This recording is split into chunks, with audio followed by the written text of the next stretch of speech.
3 digit. 3 miliar. 3 miliar. Nggak tahu lagi gue.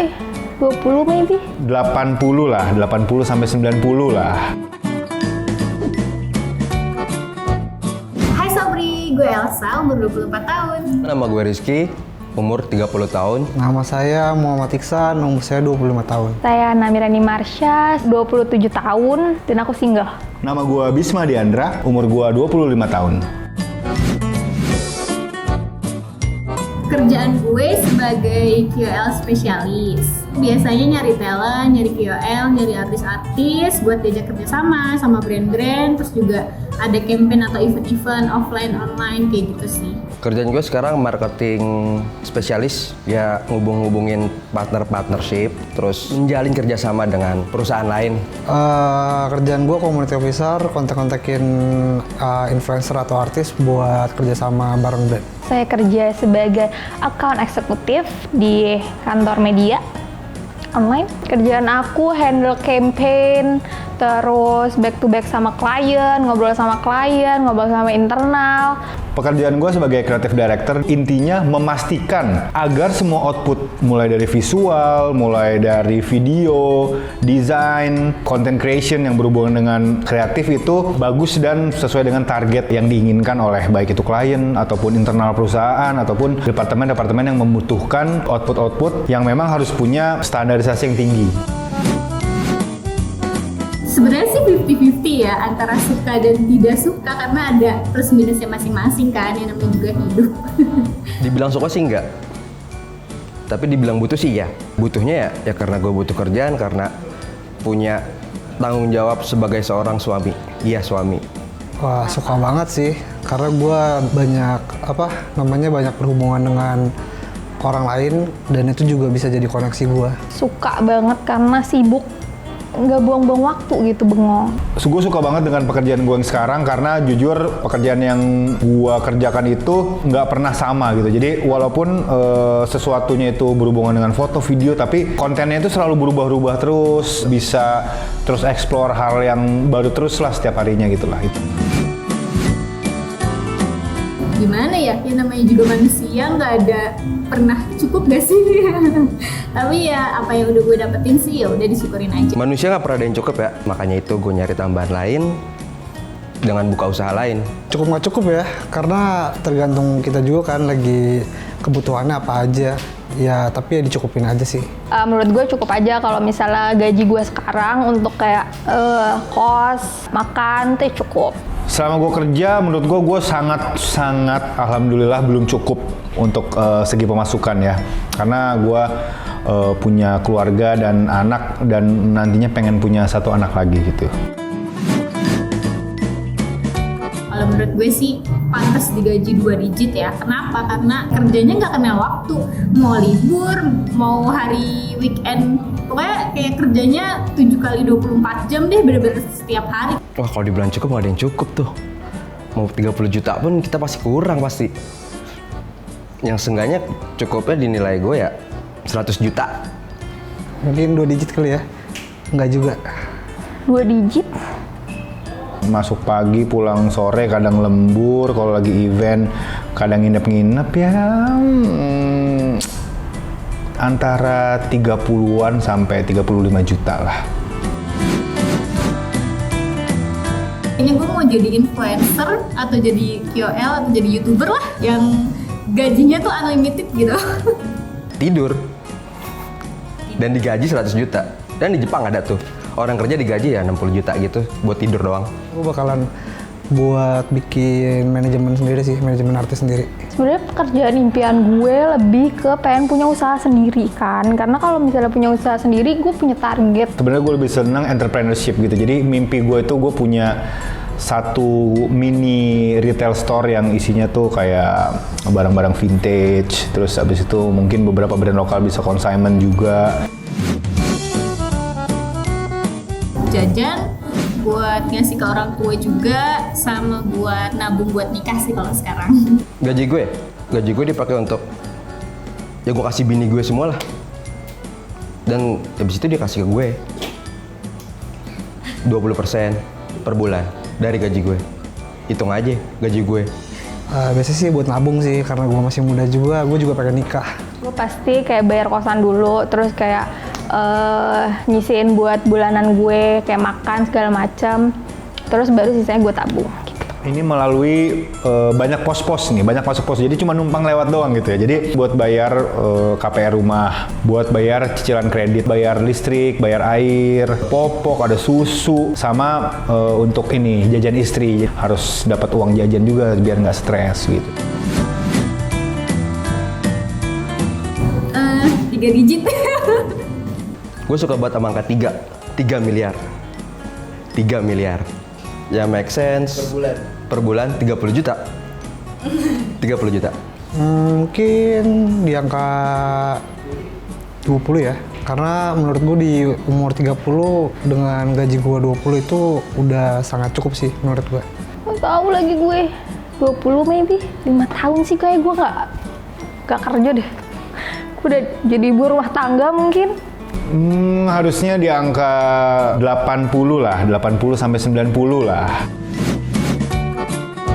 Menurut gue nggak semua hal yang bisa bikin lo bahagia itu pakai duit, karena misalnya kayak hal-hal yang sepele kayak misalnya bisa kumpul bareng keluarga lengkap di rumah, ngobrol-ngobrol segala macam, itu udah bikin happy. Enggak sih. Bahagia itu nggak bisa dibeli, satu tuh. Satu lagi, bahagia itu pas nemu duit. Nggak setuju juga karena kebahagiaan nggak bisa dicari dengan uang juga. Setuju, karena dengan lebih banyaknya uang yang gue punya, gue bisa ngebagiin orang lain juga sih, kayak sedekah segala macem. Justru tidak. Yang namanya manusia semakin punya banyak uang pasti keinginannya semakin terus bertambah juga. Jadi kayak nggak akan pernah selesai kayak kebutuhan hidup kita gitu.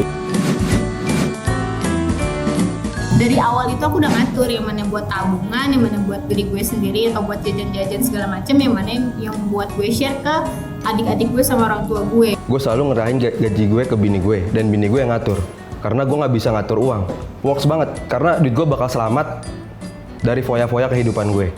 Kalau misalnya emang gue ada kebutuhan yang sangat urgent ya gue bakalan pakai, tapi kalau misalnya nggak urgent banget gitu ya gue masih bisa handle buat nggak membeli. Itu works sih. Bayar kos segala macam dan makan itu gue sisihin dulu, terus sisanya baru gue tabung, terus gue cari pendapatan dari tempat lain.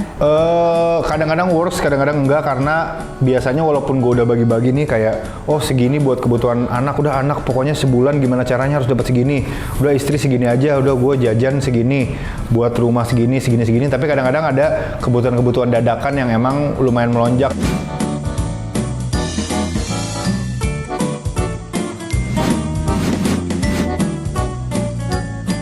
Menurut gua soal pekerjaan nih terutama ya, kalau kita lihat mungkin ada pengaruh gede dari sosial media. Sosial media yang membuat kita jadi kayak, si ini kok kerjanya udah begini, wah gue juga harus begitu.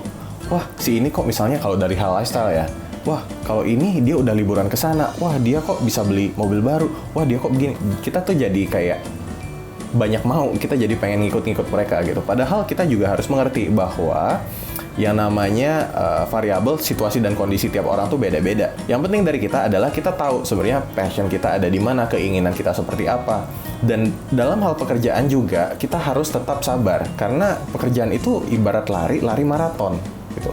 Jangan langsung sprint cepet-cepet, nanti capek gitu kan. Kita harus pikirin, oke, dalam jangka panjang karir saya mau seperti apa, gimana caranya nggak cuma kerja sesuai passion gitu kan. Mungkin ada beberapa orang yang punya privilege bisa kerja sesuai passion, tapi mungkin ada yang saya sekarang lebih butuh uangnya gitu. Nggak apa-apa, tapi dari situ gimana caranya kita bisa mencintai pekerjaan kita.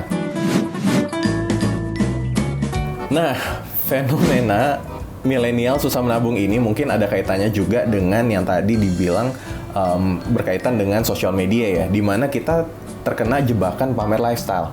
Jebakan pamer lifestyle itu seperti apa ya? Itu kita lihat ketika kita ingin mendapatkan validasi dari orang lain, gitu. Validasi tentang hidup kita. Misalnya, kita liburan harus jor-joran yang mewah. Makan harus restoran berkelas. Buat apa? Buat diposting di sosial media. Jadi kita fokus di hal-hal yang bersifat konsumtif. Konsumtif seperti apa? Yaitu belanja baju yang bagus, yang mahal. Sering lagi. Kenapa sering belanja baju? Karena kan baju yang kemarin sudah di-post di Instagram. Masa pakai baju itu lagi? Nah, hal yang seperti ini yang Jangan sampai kita jadi terkena jebakan pamer lifestyle yang bikin kita jadinya malah susah nabung. Yang paling penting tentu saja yang pertama, menambah pemasukan. Karena kalau misalnya pemasukan kita ngepas, mau hidup sehari-hari aja susah, apalagi buat nabung, buat lifestyle, buat investasi, apa segala macam susah. Bagaimana caranya agar misalnya tahun ini mungkin gaji kita 5 juta sebulan nih, karena kita baru masuk gitu ya. Tapi bisa nggak di tahun depan gaji kita dari 5 juta, naik jadi misalnya 6 juta, 7 juta, atau mungkin 8 juta. Bisa nggak tahun depannya lagi jadi 10 juta? 2 tahun kemudian bisa jadi 15 juta. Dengan kita meningkatkan earning power kita, gitu kan, kita jadi punya lebih banyak uang untuk diputar dulu, jangan dibelanjain dulu. Yang kedua adalah menekan lifestyle. Ketika gaji kita 5 juta, kita bisa nabung 1 juta tuh. Kita bisa nabung 1 juta. Kemudian, ketika gaji kita bertambah, gajinya bertambah jadi 8 juta, ada tambah 3 juta nih. Tambah 3 juta. Jangan sampai malah kita gunakan dulu untuk konsumsi. Jadi apa? Jadi yang bisa ditabung lagi-lagi cuma 1 juta. Tapi kalau misalnya 3 juta ini bisa kita tabung dulu, kita sisihkan, lifestyle kita tekan. Yaudah, 4 juta kita tahan dulu deh. Gaji naik, nggak apa-apa. Makan masih tetap warteg, nggak apa-apa. Masih tetap masak sendiri, nggak apa-apa. Baju masih baju yang lama, nggak apa-apa. Gitu. Yang penting rapi, bersih, oke. Jadi 3 juta bisa langsung kita tabung. Jadi tabungan kita yang tadinya cuma 1 juta, jadi 4 juta. Gitu. Akan ada waktunya di mana kita bisa lebih menikmati lah kasarnya, menikmati hidup, traveling gitu kan, juga belanja barang ini itu gitu. Tapi nanti ketika uangnya juga cukup. Yang penting sekarang ingat, hidup ini jangka panjang, hidup ini maraton ya. Jangan sampai malah kita mau geber nih, ya udah ada duit segini, belanjain aja. Tapi kita nggak peduli masa depan. Kan bagaimana kalau YOLO John? Kan you only live once. Gimana kalau besok mati? Gimana kalau umur tidak panjang? Ya betul, ada benernya. Tapi gimana kalau umurnya panjang? Gimana kalau sampai usia 80 tahun ternyata kita masih hidup? Nah ini kan juga jadi harus dipikirin juga. Yang harus diprioritaskan dalam mengelola kebutuhan dan kemauan adalah yang pertama, kamu harus tahu kamu maunya apa. Karena kalau enggak, kamu malah ikut-ikutan orang lain. Makanya kita juga harus tahu dulu kita butuhnya apa. Gitu. Ibaratnya gini, financial planning itu intinya adalah uang berguna ketika dibelanjakan. Misalnya, kita punya uang 30 juta atau 20 juta. Gitu. Kita punya uang 20 juta, di tabungan aja tuh. Nggak guna. Karena apa? Karena ya cuma jadi uang aja di tabungan. Tapi ketika kita belanjain, misalnya kita belanjain jadi motor, bisa membantu kita untuk bekerja. Kita belanjain jadi tadi kamera, bisa membantu kita menekuni hobi, dan ujung-ujung malah bisa jadi side joban. Jadi sekarang tips dari gue adalah coba Sobri list aja semua butuhnya apa, maunya apa silakan. Mau butuh mau silakan di list, ditulis aja tuh semua. Misalnya mau liburan, mau beli sepatu, mau beli baju. Nah, abis ditulis, sekarang lihat tabungan. Wah, uangnya cuma segini. Kira-kira uang cuma segini, saya tiap bulan bisa nabung misalnya 3 juta. Bisa nabung 3 juta. Nah, itu kan mulai jadi mikir, kira-kira apa yang bisa dibeli? Apa yang kayaknya nggak perlu deh, gitu kan. Jadi yang kita mau banyak, tapi yang uang kita terbatas. Nah, di sini pun kita jadi bisa memprioritaskan mana yang kira-kira kita benar-benar butuh, sama yang cuma mau doang, gitu loh. Dan juga tips lainnya adalah coba cari tahu hal apa yang membuat hidup kita jadi lebih bermakna. Ketika hidup kita bermakna, kita juga jadi lebih bahagia menjalaninya. Jadi, ketika kita mempunyai tujuan finansial kasarnya, uang kita digunakan untuk membeli hal itu, gitu kan, kita jadi lebih fokus. Jadi kita pun ketika ada rencana, kita breakdown jadi to-do list. Step 1 begini, step 2 begini, step 3 begini, itu akan jadi checklist buat kita. Dan kita jadi lebih termotivasi. Gitu. Ketika satu tujuan besar, bisa kita bagi jadi checklist-checklist kecil, itu jadi lebih mudah meraihnya. Nah, Sobri, gue tadi udah jelasin gimana caranya dari gaji kita yang sudah masuk, bisa bikin hidup kita jadi lebih bahagia. Dan ingat, dalam hidup perlu perencanaan. Karena tanpa perencanaan, bisa jadi hidup kita malah jadi kacau berantakan. Semoga yang gua share tadi bisa membantu teman-teman, bisa membantu Sobri dimanapun Sobri berada untuk kembali melihat keuangannya. Oh, tadi butuh tujuan finansial. Tujuan finansial gua apa ya? Apa yang bikin hidup gua bahagia?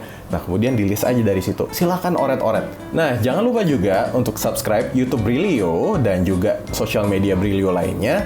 Dan kalaupun juga Sobri pengen tahu lebih seputar tips pengembangan diri, keuangan, dan juga karir, apapun pengembangan soal kehidupan, bisa coba follow akun Instagram gua @jonathan_n dan juga akun GrowthSpace @growthspace.id.